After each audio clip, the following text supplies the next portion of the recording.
Então, vamos iniciar a nossa catequese de hoje com uma oração, pedindo à Virgem Santíssima que esteja conosco e nos conduza nesta noite. Em nome do Pai, do Filho e do Espírito Santo. Amém. Ave Maria, cheia de graça, o Senhor é convosco. Bendita sois vós entre as mulheres, e bendito é o fruto de vosso ventre, Jesus. Santa Maria, Mãe de Deus, rogai por nós, pecadores, agora e na hora de nossa morte. Amém. Nossa Senhora Aparecida, rogai por nós. Em nome do Pai, do Filho e do Espírito Santo. Amém.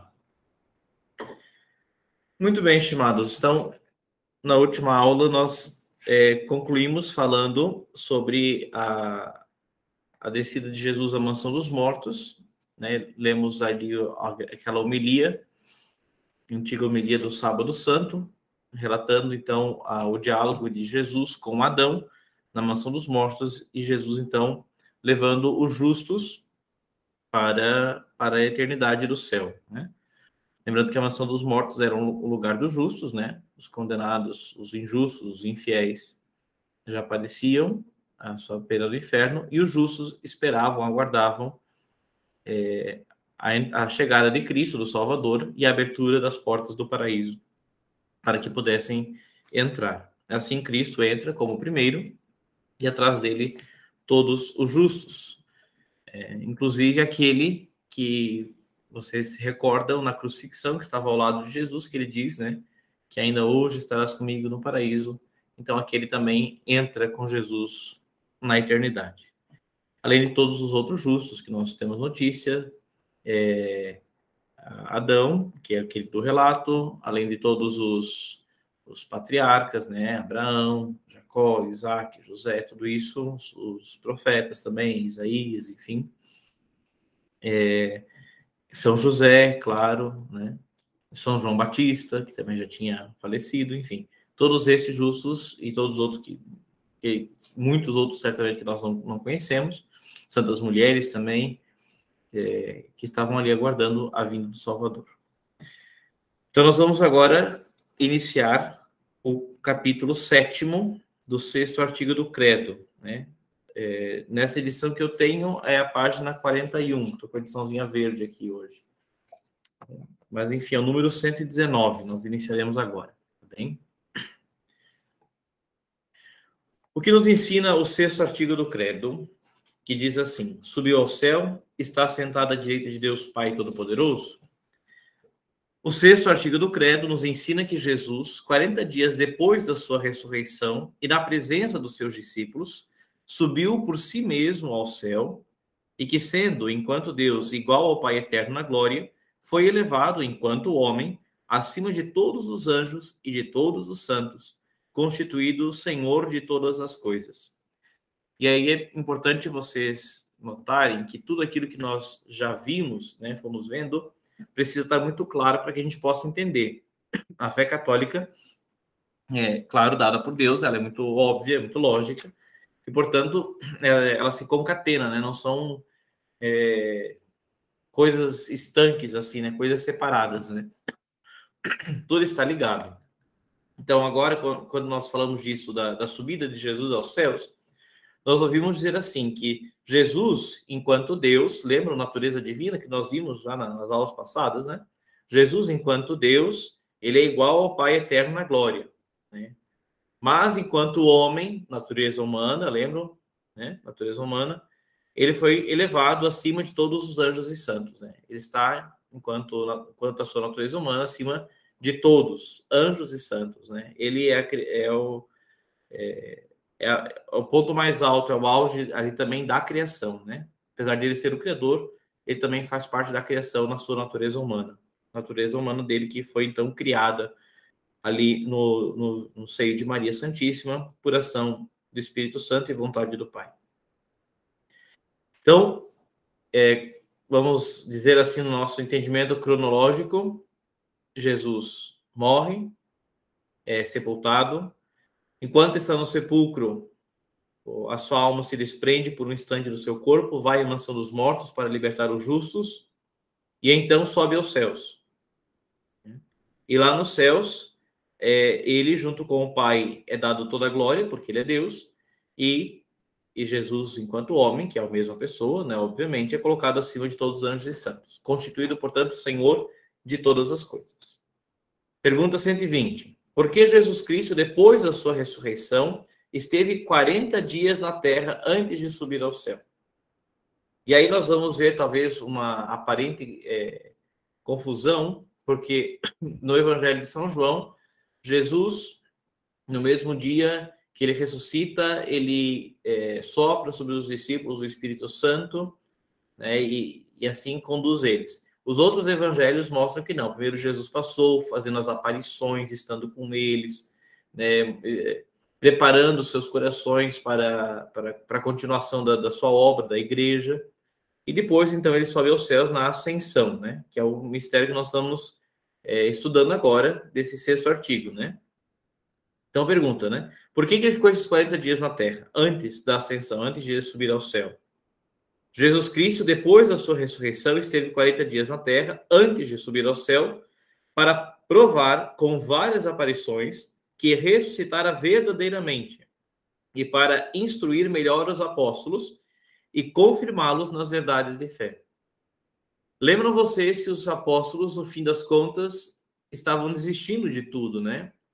Viram Jesus morrer, aqueles que estavam voltando para Emaús, outros voltaram a pescar, acharam que tudo tinha acabado. Por mais que tivessem visto o túmulo vazio, ainda não tinham entendido. E meio que desistiram, né? Deu, acabou, né? Jesus morreu, é isso aí, fim de papo, vamos voltar para a nossa vida antiga. Eles ainda não tinham entendido. A fé da igreja nesse instante, né, desde a condenação de Jesus, a sua morte, até essas aparições de Jesus, a fé da igreja se manteve unicamente viva em uma pessoa, na Virgem Maria. Né? Até por isso que alguns autores, isso não é dogma de fé, mas alguns autores dizem que Jesus ressuscitado não teria aparecido a Nossa Senhora. Não teria. Por quê? Porque as aparições de Jesus, como está dito aqui, elas serviam para provar que Jesus tinha ressuscitado de verdade. Só que para Maria ele não precisava provar isso, porque ela já acreditava nisso, né? Aos seus discípulos, aos 12, sobretudo, ele precisava mostrar isso e fazê-los entender, né? Provar que ele estava ressuscitado e instruir, então, os apóstolos para continuarem a sua missão e confirmá-los, como diz o nosso texto aqui, nas verdades da fé. E que essas verdades fossem por eles levadas por todos os povos. Né?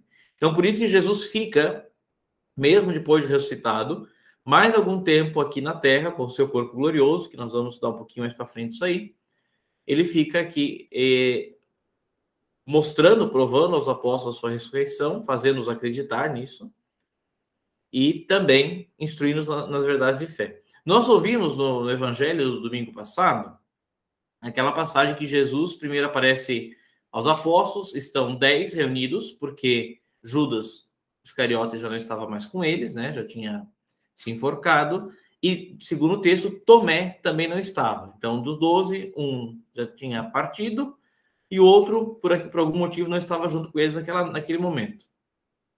Jesus aparece a eles, né? Fala com eles, dá a paz, sopra o Espírito Santo sobre eles, né? O Evangelho de São João, né? E dá o poder de perdoar pecados, aquilo que desligares na terra será desligado no céu. Ok. Só que Tomé, quando fica sabendo disso, quando os discípulos contam para ele não acredita. Diz, não, se eu não encostar na mão dele, não ver, ó, aqui, ó, que caiu o prego, encostar ali, ver o buraquinho na mão e ver, aqui está o prego, se eu não encostar no lado dele, onde a lança foi cravada, eu não vou acreditar que é ele. E aí, então, Jesus, no domingo seguinte, aparece novamente aos seus apóstolos, e aí Tomé está com eles, e Jesus então diz, Tomé, toca aqui. E Tomé, então, ao perceber a presença do Senhor verdadeiramente ressuscitado, ele diz, meu Senhor e meu Deus. E aí Jesus dá aquela grande chamada, né?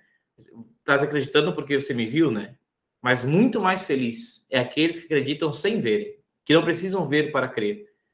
Porque aí reside verdadeiramente a confiança na fé, né? A confiança naquilo que Jesus disse, não aquilo que os meus olhos veem. Eu acredito mais no que o Senhor disse do que aquilo que os meus olhos enxergam. Pergunta 121. Por que Jesus Cristo subiu ao céu? Primeiro, para tomar posse do seu reino que havia merecido com a sua morte. Certo? Então, com a morte, Jesus Cristo, como que ele compra, né, a nossa salvação, a nossa carta de liberdade, de alforria, né? Então, ele passa a ser o Senhor de todas as almas. Portanto, ele assume, ele toma posse desse reino que ele conseguiu pelo preço da sua morte. Segundo, para preparar o nosso lugar na glória e para ser o nosso mediador e advogado junto do Pai eterno. Jesus diz, em outra passagem do Evangelho, que eu vou para o Pai e vou preparar-vos um lugar. E quando o vosso lugar estiver preparado, voltarei e vos levarei comigo, né? A hora da nossa morte. Portanto, Jesus foi ao céu para lá preparar o nosso lugar na glória da Santíssima Trindade, e estando lá para ser o nosso mediador e o nosso advogado junto do Pai. Portanto, o único mediador que existe entre nós e Deus é nosso Senhor Jesus Cristo.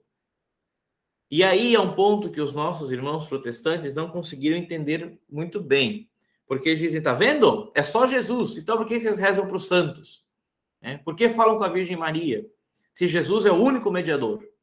Sim, Jesus é o único mediador. Entre nós e o Pai. Mas entre nós e Jesus, todos podemos falar. Né? Se você está com uma dificuldade, se você está com algum problema, você não pede para as pessoas, olha, reze por mim. Conversa aí com Deus e pede por mim. A gente não fala assim das pessoas? Pois é. O que a gente está pedindo para as pessoas? Para elas serem nossas intercessoras. Intercede aí por mim, fala, olha, lembra Deus que eu estou aqui, que eu preciso de ajuda dele. Se a gente pede a oração e a ajuda das pessoas que estão aqui na Terra, que ainda não contemplam Deus face a face, quanto mais poderosa é a ajuda daqueles que já estão ao lado de Jesus Cristo na eternidade do céu. Eles, então, levam a Jesus os nossos pedidos, nossas orações, e Jesus, então, entrega ao Pai. Porque ele é nosso mediador e também nosso advogado. É ele que intercede por nós junto ao Pai. Terceiro, para enviar o Espírito Santo aos seus apóstolos. Jesus diz isso várias vezes, né? Preciso que eu vá para que venha sobre vós o Paráclito, né? Aquele que vai conduzir todas as coisas, que é o Espírito Santo. De alguma forma, lembram-se vocês, né? Que tudo que se remete à criação, a Trindade faz ela toda, né? Mas didaticamente, a gente pode dizer que o tempo da criação, o Antigo Testamento, vamos dizer assim, é o tempo de Deus Pai, onde Deus Pai esteve agindo, né? Deus Pai fala com Moisés na sarça ardente, Deus Pai faz as promessas, Deus Pai falou com Adão lá no começo, enfim. É Deus Pai que está ali presente. O tempo da encarnação de Jesus até a sua morte, até o Pentecostes, melhor dizendo, né? É o tempo de Jesus Cristo. É ele que está aqui na Terra, é ele que nos ensina, é ele que nos conduz, é ele que nos consegue o perdão dos pecados, mediante assumir a nossa condição humana e se entregar por nós, né? Fazer o sacrifício eterno e perfeito por nós, e também nos conduzindo, nos ensinando. Agora, depois de ressuscitado, permanece na Terra para nos ensinar as verdades da fé, para conduzir os apóstolos à verdade, à verdadeira fé. Esse, então, é o tempo do Filho. Primeiro o tempo do Pai, no Antigo Testamento, agora o tempo da encarnação, o tempo do Filho. E depois, quando o Filho, então, sobe aos céus, ele envia o Espírito Santo para conduzir a sua igreja, para nos conduzir. Portanto, desde daquele momento do Pentecostes até hoje, que é até o fim dos tempos, era e será o tempo do Espírito Santo a nos conduzir. Tá bem? 122. Por que se diz de Jesus Cristo que subiu aos céus e de sua Mãe Santíssima se diz que ela foi levada para os céus? Bom, antes de a gente ler a resposta, quando a gente fala de Jesus, isso é muito importante entender. Quando a gente fala de Jesus, a gente diz da ascensão. Ascensão, com E. Ascensão, ascensão. E quando a gente fala de Maria Santíssima, a gente fala da assunção. com U, né? Assunção. Ascensão é de Jesus e assunção é de Maria. Né? Ascensão é do verbo ascender, do verbo subir. É ascender não de ligar luz, né? Não é esse acender. Outro sentido do verbo acender, sentido de aquela profissão que pouco existe, né? Eu acho que hoje ainda menos, né? Que fica comandando ali o elevador, né? É o ascensorista, aquele que faz subir, né? Aquele que movimenta ali, que faz subir, né? Você teve uma ascensão social, você era pobre e ficou rico, né? Quer dizer, você subiu. Né? Então, o verbo ascender é isso, né? A pessoa subiu, mas ela subiu pela sua força, porque ela conseguiu, ela pegou e subiu. Né? Eu ascendi as escadas, quer dizer, eu com a minha força física subi as escadas, né? Agora, a assunção vem de assumir, né? Maria foi assumida. Maria não era deusa, não era, não é, nunca vai ser, né? Ela é criatura, uma criatura excelentíssima, uma criatura com graças infinitas, com graças maiores do que todas as outras, com graças especialíssimas, tudo isso. Sem o pecado original, tudo isso, né? Coroada como rainha do céu e da terra, a virgindade perpétua, tudo isso. Mas ainda assim é uma criatura. Portanto, ela não é deusa. Então, ela não tem força para subir aos céus sozinha. Né? Ela precisou ser assumida por Deus. Deus a assume no céu. Então, Deus a eleva para o céu. Jesus sobe pela sua força e Maria é assumida por Deus e levada para o céu. Tá? Certamente é mais ou menos isso que vai dizer a resposta, mas eu queria que ficasse bem claro essas duas palavras, a ascensão e a assunção. Tá bem? Resposta, então vamos ver o que diz aqui São Pio X. Disse de Jesus Cristo que ele subiu aos céus e de sua Mãe Santíssima que foi levada para os céus, porque Jesus Cristo, sendo homem Deus, subiu ao céu por virtude própria, ou seja, por força própria. Mas a sua mãe, que era criatura, embora a mais digna de todas as criaturas, ela foi levada para o céu por virtude, por força de Deus. Certo? 123. Explicai as palavras. Está sentado à direita de Deus Pai Todo-Poderoso. Que história é essa de que Jesus está sentado à direita de Deus Pai Todo-Poderoso? Vamos ouvir, então, a explicação de São Pio X. As palavras, está sentado à direita de Deus Pai Todo-Poderoso. Então, nós vamos ver parte por parte. Né? A palavra está sentado significam a posse pacífica que Jesus Cristo tem da sua glória. E as palavras à direita de Deus Pai Todo-Poderoso exprimem que ele tem o lugar de honra sobre todas as criaturas. Estar sentado é uma atitude de passividade, né?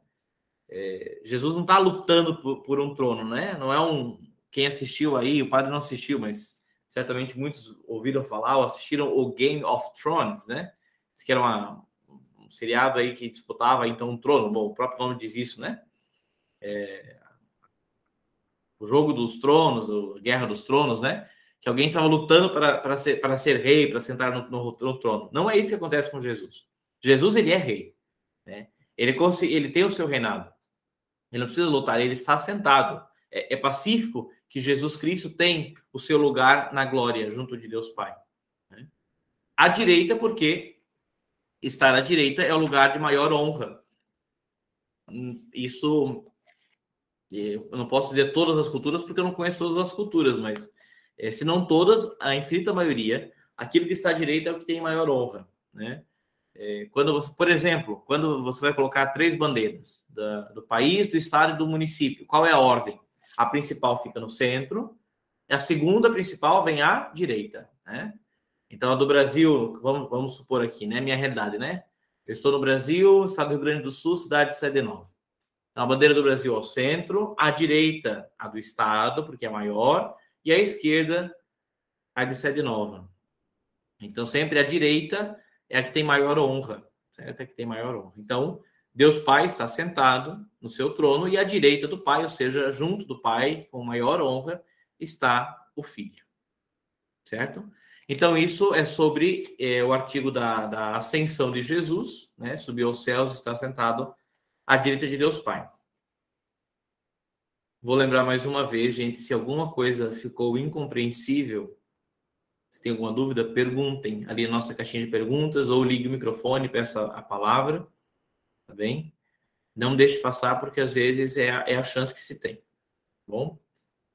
Nós vamos passar então agora para o próximo capítulo, sobre o capítulo 8º, sobre o 7º artigo do credo, que nos ensina o quê?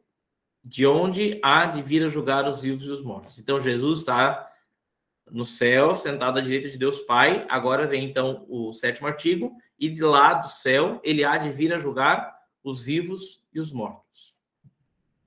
Resposta da 124. O 7º artigo do credo ensina-nos que no fim do mundo, Jesus Cristo, cheio de glória e de majestade, há de vir do céu para julgar todos os homens, bons e maus, e para dar a cada um o prêmio ou o castigo do que tiver merecido. Vejam,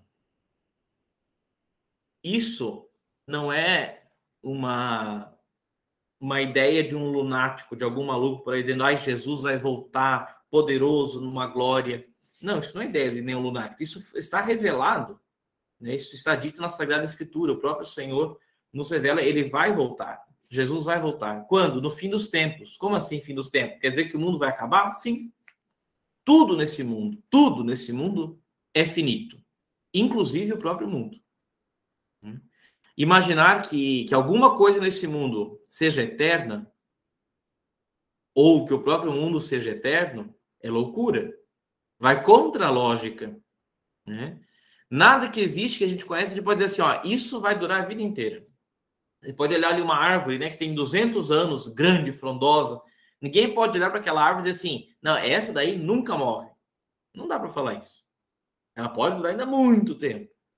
A gente pode olhar uma estrela, que segundo aí os estudiosos, cientistas, vivem, sei lá, milhões de anos. Ah, imagina, milhões de anos. Então isso nunca vai acabar. Muitas estrelas já se extinguiram. Tudo, absolutamente tudo que existe nesse mundo é finito, inclusive o próprio mundo. Então o mundo chegará ao fim, né? Todas essas coisas que nós conhecemos chegarão a ter um fim. E no fim dos tempos, no fim do mundo, ou seja, quando o tempo acabar, né? Porque quando o mundo acabar, quando vai também acabar o tempo, porque vai ter o quê? Eternidade. A eternidade não tem passado, presente e futuro, ela é sempre eterna. Né? De alguma forma, dá para dizer assim, é um eterno presente, né? Apesar que o presente cai fora porque não existe mais passado e futuro, então não tem como ter um presente, né? É eternidade. No fim dos tempos, portanto, quando chegar o fim dos tempos, e aí sim, antes de continuar, só um parênteses, né? Não é coisa de lunático dizer que Jesus vai voltar, ele vai voltar, está revelado, isso é preceito de fé. Mas, quando ele vai voltar, o próprio Senhor fala, não sabeis nem o dia, nem a hora. Nem o Filho do Homem sabe, nem Jesus sabe. Apenas o Pai conhece o dia e a hora em que ele voltará. Né? Então, se alguém disser assim, olha, o mundo vai acabar no dia tal do mês tal do ano tal. Aí é louco. Aí pode desconfiar. Aí já bateu o tico e o teco, já não estão muito bem. Porque uma das coisas que está mais clara expressa na Sagrada Escritura é que nós não conhecemos nem o dia e nem a hora. Né? Pode ser hoje à noite ainda. Pode ser que não dê tempo de acabar essa formação e o mundo acabe. Pode ser. Né? Não há previsão, mas pode ser daqui uma semana, ou um mês, ou um ano, ou 1000 anos, ou 10.000 anos, ou 1 milhão de anos. Não sei. Não sabeis nem o dia e nem a hora. Da mesma forma, não sabeis nem o dia nem a hora da sua morte. Assim como nós devemos estar sempre preparados para a morte, igualmente devemos sempre estar preparados para o fim dos tempos. Um dos dois vai nos pegar desprevenido. Né? Um dos dois vai chegar sem avisar. Não interessa qual dos dois, um dos dois vai chegar. Né?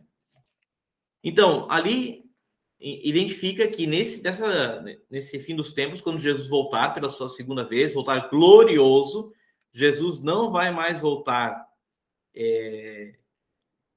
como da primeira vez, certo? Ele veio a primeira vez nascendo no seio da Virgem Maria, né, numa mãe, nasceu pobrezinho, numa manjedoura, cresceu numa família, anunciou o reino de Deus, fez os milagres, falou a verdade, denunciou o erro, o pecado, convidou à conversão, tudo isso. Agora, quando ele voltar a segunda vez, não vai ser desse jeito. Por quê? Porque tudo que ele precisava fazer, falar, ele já fez na primeira vinda. Ela foi completa, é plena. Tudo que Deus faz é perfeito. Então ele não precisa vir de novo da mesma forma, não, agora vamos de novo, já faz muito tempo, então vamos lá de novo, ensinar para o mundo. Não, não. Tudo que a gente tem que saber, a gente já está sabendo.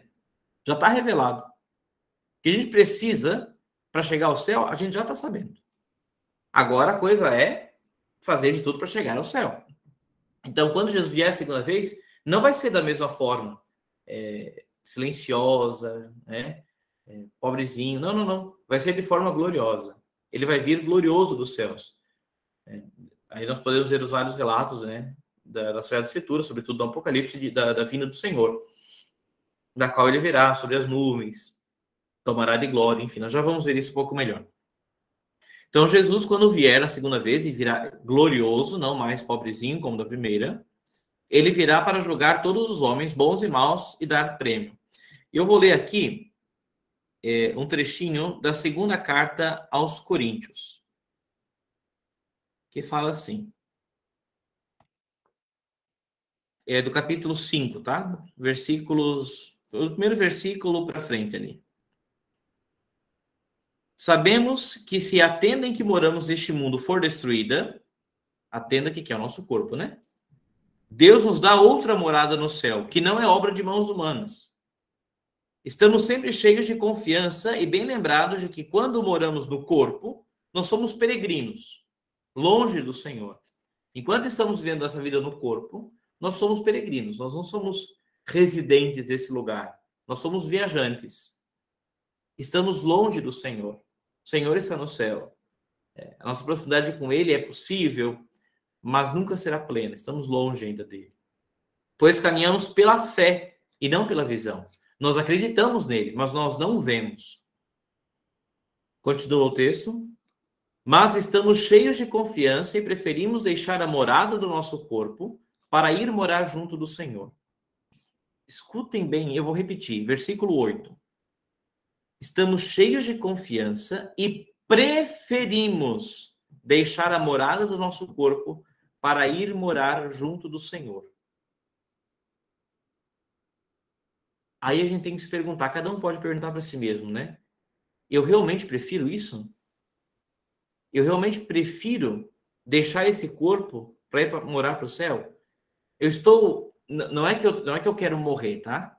Não, cuidado, não é suicídio aqui o negócio. A pergunta é, eu tenho desejo sincero de ir para o céu? Eu fico aqui nessa terra enquanto Deus quiser, mas eu quero muito ir para o céu. O meu desejo não é passar mais tempo aqui. Se Deus quiser me chamar agora, nesse minuto exato agora, me dar um infarto e me levar, eu quero. Ou, agora, então eu queria acabar isso primeiro, não terminei aquele outro, é que tem aquela minha família. O quanto eu realmente quero o agora de Deus, né? Ou alguém de vocês tem certeza absoluta que vai terminar essa formação vivo? Eu não tenho, né? Bom que se isso acontecer agora vai estar filmado, né? Padre. Mas assim, ter esse desejo sincero, de querer estar, de morar junto com o Senhor. Padre, tu podia repetir a passagem, por favor? Repetir a passagem. A passagem. 2 Coríntios, capítulo 5. Eu li até agora, do versículo 1 ao 8 até agora, mas eu vou ler um pouquinho para frente ainda, tá? Obrigada. Na verdade, não, aqui, perdão, versículo 1, e depois eu pulei alguns, foi do 6 para frente. Do 6 até o 10 eu vou ler aqui com vocês, tá bom? Versículo 9. Então, já que, pelo menos segundo São Paulo, né? Nós estamos cheios de confiança e preferimos ir morar junto do Senhor do que continuar aqui no corpo, já que estamos assim, por isso, também nos empenhamos em ser agradáveis a Jesus, a Ele, a Deus, quer estejamos no corpo, quer já tenhamos deixado essa morada. Não interessa, Senhor, se o Senhor me quer aqui no corpo, vivendo aqui na terra, ou o Senhor quer me levar agora para o céu, não interessa. Aonde o Senhor quiser, eu quero. Versículo 10. Aliás, todos temos de comparecer às claras perante do tribunal de Cristo, para cada um receber a devida recompensa, prêmio ou castigo, daquilo que tiver feito de bem ou mal, ao longo da sua vida corporal. Aqui, então, ele está falando, a princípio, do julgamento de cada alma, o julgamento individual. Quando nós morremos, agora, a nossa alma se desprende do nosso corpo, o corpo apodrece na sepultura, e a alma vai para o seu julgamento, para o seu juízo. E comparecendo às claras, ou seja, nada será escondido, não terá como esconder absolutamente nada. Nós nem se quisermos poderíamos mentir, até porque se quiséssemos já estaríamos no inferno. Mas tudo estará às claras. Como diz outro texto, aquilo que está escondido será gritado nos telhados, né? Todos saberão de tudo. Então, às claras, estaremos diante do tribunal de Cristo. E a partir daquilo que fizemos, cada um receberá a sua recompensa, ou o prêmio da vida eterna com Deus, ou o castigo do inferno, de acordo com o que tiver feito de bem ou de mal, ao longo da sua vida corporal. Ou seja, depois que eu morrer eu me arrependo? Não existe. Na hora em que você morre, como que a sua alma congela? Do jeito que você morreu, é assim que você vai passar para o julgamento. Nós não teremos aquela barganha de Tomé de olhar para Jesus, ver que ele ressuscitou e daí mudar de ideia e mudar de vida. Não. O tempo que nós temos é esse aqui agora. Estamos longe do Senhor, como diz o próprio texto de São Paulo, né? Nós vemos pela fé, não pela visão. Mas é isso que nós temos e isso é o suficiente. Se não fosse, Deus teria dado mais. Isso é o suficiente. Essa é a forma de amar. Disse o próprio Senhor no Evangelho do domingo passado: felizes, bem-aventurados, santos, aqueles que creem sem ver. Então, bem, aqui acontecerá o primeiro julgamento da alma, o juízo particular, em que a alma será julgada por aquilo que ela fez, né? E aí receberá o prêmio ou o castigo. Então, eu estou em pecado, eu cometi um pecado, né? Um pecado mortal, né? Pecado contra um dos 10 mandamentos, ou contra um dos sacramentos, e eu estou com esse pecado, e eu estou vivendo esse pecado, e eu não me arrependi, eu não fui confessar esse pecado. Ou, eu até me arrependi, mas eu não vou lá confessar com o padre que eu tenho vergonha, né? Dá muito trabalho. Até eu sei que é errado, mas deixa eu viver assim, né? Pois é. E se Deus te chamar hoje à noite? E daí? A alma congela. E você escolheu permanecer no pecado. Ou não ir receber o perdão de Deus na confissão por preguiça, ou vergonha, ou sei lá o quê. Vale a pena? É de se perguntar, né? Vale a pena arriscar? Você garante que você vai estar vivo até a hora de conseguir criar vergonha na cara? Não é bom criar já? Que tal, né? Fica a dica aí, né? Muito bem. Mas, então, se eu morri em pecado, morri em pecado. A alma será julgada.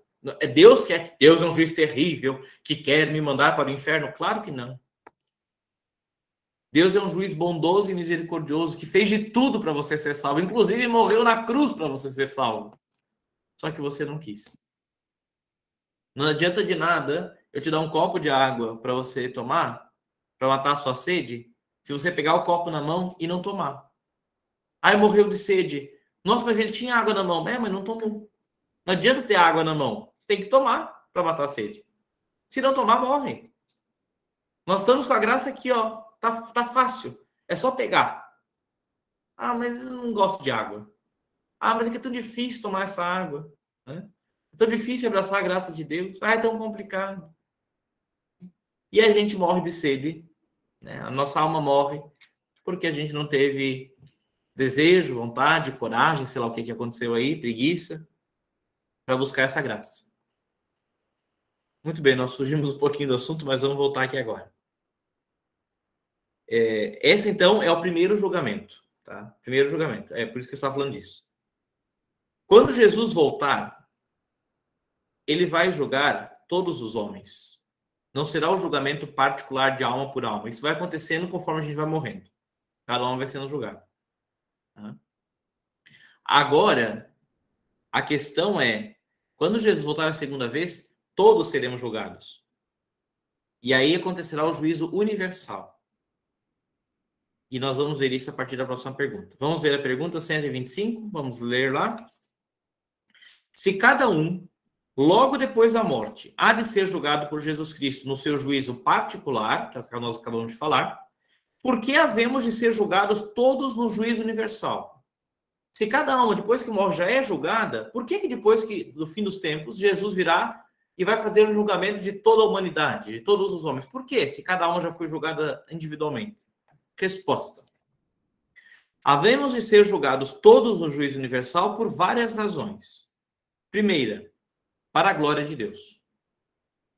Porque será manifestada ali não só a parte ruim do julgamento, não só as ofensas dadas a Deus, mas a glória que Deus teve em tantos filhos santos, em tantos que abraçaram a sua vontade e glorificaram a Deus com as suas vidas. Então, ali nesse julgamento universal, Deus será glorificado, para dar maior glória a Ele. Porque também aqueles que serão julgados e que foram bons, são motivos de glória para Deus. Segundo, para a glória de Jesus Cristo. Se para Deus Pai, que a sua vontade foi cumprida, é glorificado, imagina Jesus, que deu a sua vida na cruz, que se entregou, quanto mais Ele será glorificado. Por ver essa humanidade redimida, esse povo salvo.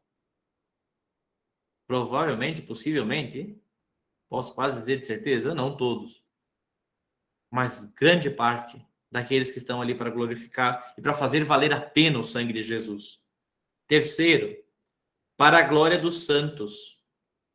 Para a glória dos santos. Aqueles que obtiveram, que chegaram ao céu, serão mais glorificados, ainda mais glorificados. Sobretudo porque receberão ali, depois nós vamos falar um pouquinho melhor sobre isso, receberão ali um corpo glorioso. Até então estarão só em alma junto de Deus. Depois, no juízo universal, receberão todos um corpo glorioso, semelhante ao corpo de Jesus ressuscitado. E aí serão, além de Deus poder ser mais glorificado, porque estarão em corpo e alma no céu, assim como Jesus e a Virgem Maria estão hoje, além de Deus ser mais glorificado com isso, os próprios santos serão mais glorificados, por receberem essa glória maior. Quarto, para a confusão dos maus. Olha que interessante. Para a confusão dos maus. Nós vamos falar depois nas outras perguntas sobre cada um desses pontos, mas a confusão vai ser grande, porque os maus verão ainda mais Deus sendo glorificado, apesar de eles não terem sido fiéis a Deus. Os santos serem glorificados, apesar de eles os odiarem. Nós já vamos falar um pouquinho melhor sobre isso. Quinto, finalmente, para que o corpo, depois da ressurreição universal, tenha juntamente com a alma a sua sentença de prêmio ou de castigo. Lembram que eu falei, quando a gente morre hoje, a nossa alma se desprende do corpo, e o corpo apodrece, e a alma é julgada, o corpo não recebe nem glória nem castigo, apenas a alma vai para o inferno ou para o céu. No juízo universal, a alma será de novo unida ao corpo, um corpo não mais como esse que nós temos agora, aqueles que estão no céu, que foram glorificados, um corpo glorioso, como o de Jesus. E os que estão padecendo o castigo terão um corpo de maior sofrimento. Nós vamos ver isso um pouquinho mais para frente com mais calma. Tá? A questão do corpo glorioso. Segurem o coração aí. Isso, lá no finalzinho do credo, a gente vai falar um pouquinho sobre isso quando falar da ressurreição da carne. A gente vai falar com mais detalhes sobre isso, tá? Mas vamos ver agora. Então, Jesus vai vir julgar os vivos e os mortos no juízo universal, então, na sua segunda vinda. E agora, ele deu ali os porquês, né, as razões. E agora nós vamos falar sobre cada uma delas.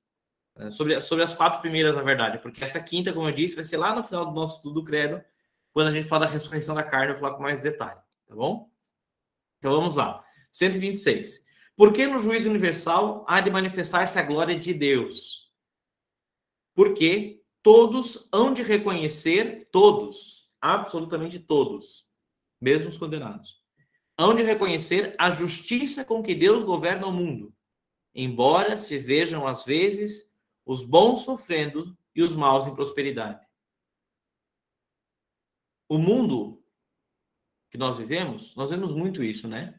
Aquelas pessoas boas, as pessoas que são fiéis a Deus sofrendo, padecendo, e as pessoas más que cometem pecado, perversidades, mentiras, enganos, roubos, né? Corruptos, enfim, se dando bem, né? Tendo vida boa, tendo vida fácil, vida tranquila. E as pessoas boas aí, ó, ralando, né? Só na cruz. Hoje nós não entendemos o quanto isso faz parte da justiça de Deus. Mas ali, no juízo universal, nós entenderemos, reconheceremos essa justiça de Deus. E nisso ele será glorificado. Porque todos haverão de reconhecer que Deus é justo. Todos. Mesmo os maus, que nessa vida talvez tiveram algumas facilidades e que naquele momento estarão padecendo o fogo do inferno, reconhecerão a justiça de Deus. E muito mais os bons, né? Que, apesar de terem sofrido a cruz aqui na terra, estarão na glória do céu. 127. Por que no juízo universal há de manifestar-se a glória de Jesus Cristo? Porque, tendo ele sido injustamente condenado pelos homens, aparecerá então à face do mundo inteiro como juiz supremo de todos. Jesus foi condenado por homens. E injustamente condenado. Ou seja, ele foi julgado. Nós, humanidade, e não pense que foi só Pôncio Pilatos lá, alguns judeuzinhos lá atrás, não. Nós, quando cometemos pecados, ajudamos nesse julgamento, hein? Nós, humanidade, julgamos Jesus Cristo. E o julgamos injustamente. E agora, no juízo universal, ele é o juiz. De julgado, será glorificado como juiz. Só que um juiz não injusto como nós, um juiz justo, que dará aos bons a justa recompensa e dará aos maus aquilo que escolheram. Por mais que isso fira o seu coração, que morreu por eles também, mas como juiz, ele será justo e dará a cada um aquilo que lhe é devido. E aos maus, aqueles que optaram por não abraçar a salvação do Cristo, né, será dado então a queda, a condenação. 128. Porque no juízo universal há de manifestar-se a glória dos santos? Porque muitos deles, que morreram desprezados pelos maus, sobretudo aqui os mártires, né? Ou aqueles que foram zombados, enfim, hão de ser glorificados em presença de todos os homens. Aqueles maus que martirizaram, que zombaram, que ridicularizaram daqueles que quiseram ser fiéis a Deus, naquela hora, os maus estarão vendo aqueles que eles humilharam ou que eles ofenderam ou que eles maltrataram. Essas pessoas humilhadas, maltratadas, ofendidas, estarão sendo glorificadas. E eles o verão. Né? Também ali se inverterá. Aquele que foi humilhado será exaltado. E aquele que se exaltou será humilhado. Lembram-se disso? Sagrada Escritura, como eu falei antes no começo, nada é separado. A fé é uma unidade. Quando se canta isso no Evangelho, se vale isso para a eternidade, não só para esse mundo. Os humilhados serão exaltados na glória, e aqueles que se exaltam serão humilhados. Então, muito cuidado. Muito cuidado para não ficar buscando as glórias desse mundo.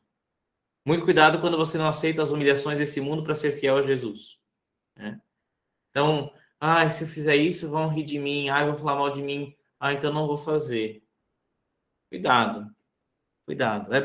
Faz bem para a alma ser humilhada às vezes, viu? E não se preocupe. Essa promessa foi feita por Deus. Deus nunca deixa de cumprir uma promessa. Os humilhados serão exaltados. Não tenha medo de ser humilhado. Não tenha medo de ser ultrajado pela sua fé. Não tenha medo. Aqui esse mundo vai ser só lombada, uma atrás da outra. Mas depois, na vida verdadeira, na vida eterna, na vida que não acaba, aí sim virá a exaltação, a glória. Pergunta 129. no juízo universal, qual será a confusão dos maus? A confusão dos maus será enorme, especialmente a daqueles que oprimiram os justos e daqueles que, durante a vida, procuraram ser tidos falsamente por homens virtuosos e bons, pois verão manifestados à vista de todo mundo todos os pecados que cometeram, ainda os mais ocultos. Aquelas pessoas que são soberbas, que passaram a vida inteira com um ar de superioridade, de bondade, como eu sou bom, como eu sou maravilhoso, vocês que são menores, vocês que não acreditam tanto em Deus, vocês que não são virtuosos. Cuidado, né? Cuidado. Porque uma pessoa que tem soberba tem muitos outros pecados. A soberba é a raiz de todos os pecados. Então, uma pessoa soberba que se julga superior às outras, ela tem muito pecado aí atrás. Ela deve tentar esconder com toda a sua força. E gasta uma energia danada para fazer isso. Para continuar mostrando a sua casca, né? A sua máscara de beleza, de uma falsa beleza, né? Uma falsa virtude, né? A pessoa que entende que é superior a outra está exatamente no caminho contrário. Está no caminho da condenação. Por quê? Porque está colocando na sua vida máscaras. Não é que você precisa sair da praça da cidade falando os seus pecados para todo mundo. Não é isso. O que você não pode é tratar as outras pessoas como se elas fossem pecadoras e você é um santo, uma santa impassível. Você tem que buscar que eles, que também são pecadores, se convertam, assim como você está buscando conversão. Portanto, não ajudar as pessoas de cima para baixo, mas do lado. Nós não estamos em cima das pessoas, nós estamos caminhando ao lado. Ela tem que se corrigir? Pois bem, eu também tenho. Então, a sugestão não é deixa que eu te levo, porque eu sou maior. Não, não, não. Me dá o braço, vamos caminhar junto. Eu sozinho também caio. Então vamos se segurar, quem sabe a gente vai se cambaleando, vai ficando de pé. Isso confundirá os maus. Porque aqueles que são maus aqui na Terra, mas colocavam uma casca, né, disfarçavam-se e se faziam falsamente como pessoas virtuosas e boas, naquele momento as máscaras cairão e todos verão tudo o que aconteceu. Lembrando que os pecados perdoados na confissão não passarão dali. Pecado perdoado é pecado perdoado. Deus nunca mais usará e não permite que ninguém use. E não permite que ninguém use. Por exemplo, quando existe uma possessão demoníaca, alguém que está possuído pelo demônio, e vai um padre fazer o exorcismo, o primeiro cuidado que o padre tem que ter, o padre e qualquer pessoa que estiver por perto, né? Antes de ir para lá, é fazer uma boa e verdadeira confissão. Por quê? Porque se o padre estiver na alma dele, e Satanás é um espírito, é um anjo, né? Um anjo caído, então ele tem capacidade de enxergar a nossa alma, coisa que nem nós temos, né?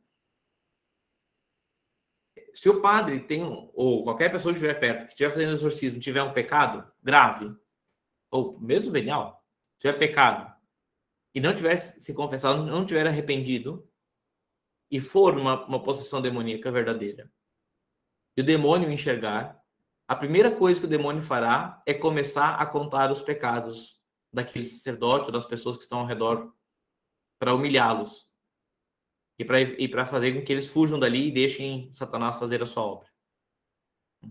Agora, se o padre, mesmo que tenha cometido algum pecado grave, está arrependido e se confessa, Satanás nunca vai falar daquele pecado. Por quê? Porque ele foi perdoado. E um pecado perdoado, Deus nunca usará contra nós. E não permite que ninguém use. Lembra da vontade permissiva de Deus? Lá no comecinho do nosso estudo? Pois é. Aqui está. Se a gente se arrependeu e confessou realmente o pecado, e foi uma confissão sincera, verdadeira, Deus não permite. Deus não quer e muito menos permite que ninguém use isso contra nós. Ele não usará e nem Satanás poderá usar. Portanto, aqueles que foram falsos virtuosos, que se faziam uma casca de bons e assim não se arrependeram de seus pecados, naquela hora a máscara cairá e todos enxergarão a sua alma podre.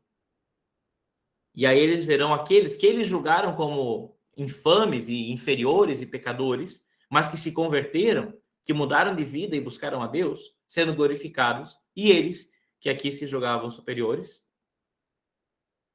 então humilhados e ultrajados da condenação eterna. Então essa coisa não se brinca, né? Esse tipo de coisa não se brinca. A alma é coisa séria. A alma é para a eternidade. Então, sim, nesse dia haverá uma grande confusão dos maus, por esses falsos e também por aqueles, como nós já falamos antes, né? Então, que ofenderam, que humilharam os santos, verão aqueles que foram humilhados sendo exaltados e eles que estavam ali sendo os bonzão, os grandão, sendo agora, então, humilhados. Então, será ali causa de grande confusão para os maus por isso também. Para nós finalizarmos a formação de hoje, meus queridos, São Francisco de Assis chamou chamou a morte de minha irmã. São Francisco de Assis chamou a morte de minha irmã e pedia a ela que ela viesse assim que Deus o quisesse, porque ele queria acolhê-la com um grande abraço. Não tenhamos medo de morrer. Para isso, busque o perdão de Deus. Faça um bom exame de consciência. Confesse os pecados. E busque evitá-los todos eles. Não desista disso. Mas não é só evitar pecado. Busque crescer na virtude. Busque amar de verdade. Busque ser fiel à vocação que Deus lhe confiou. E não deixe isso para amanhã. Comece agora. Comece essa noite, nesse momento. Para que a gente possa dizer: ó minha doce irmã morte, como é bom te ver. Te abraço para que me leves ao coração do Pai. Essa morte serena e tranquila que os santos têm é aquilo que Jesus nos prometeu e nos deu quando disse aos apóstolos: eu vos deixo a paz, eu vos dou a minha paz. Essa é a paz do Senhor. De ter o coração sereno, um coração tranquilo. De que quando a morte chegar, possa dizer: Senhor, obrigado pelos dons que me deste nessa vida. E obrigado mais ainda, porque agora me levas para ti. Triste daquele que, quando chegar o momento da morte, estará angustiado e desesperado, porque ou não sabe se foi fiel a Deus ou tem certeza que não foi. Não passemos por essa angústia, nós não precisamos. Cristo morreu na cruz para nos tirar essa angústia, para nos dar a paz. Abracemos essa paz, busquemos essa paz. E a morte não será mais um desespero, mas será uma grande alegria. A morte foi castigo do pecado, foi salário do pecado. Mas Jesus, com a sua morte, transformou a morte de castigo em graça. Onde não mais nos desesperamos por terminar essa vida, mas nos alegramos por iniciar a vida verdadeira, a vida eterna no céu. Ó minha doce irmã morte, quando Deus assim quiser, encontrai-me em paz e dai-me a graça de ir para Deus. Na hora da minha morte, chamai-me, Senhor, e mandai-me ir para vós, para que com os vossos santos vos louve, por todos os séculos dos séculos. Amém. Que a gente possa, nessa noite, ter isso no nosso coração e permitir que o Senhor, através da sua verdade, da verdade que Ele trouxe para cada um de nós, para todos nós, no seu Evangelho, na doutrina da Igreja, que essa verdade nos encha de alegria e de paz no coração, para estarmos prontos para a hora da nossa morte ou para a sua segunda vinda, tanto faz. Que não sejamos pegos de surpresa, mas preparados para a graça de Deus. O Senhor esteja convosco e Ele está no meio de nós. Por intercessão de Maria Santíssima, de São José, patrono da boa morte, e dos nossos santos anjos da guarda, abençoe-vos Deus Todo-Poderoso, Pai, Filho e Espírito Santo. Amém. Deus abençoe e uma boa e santa noite a todos.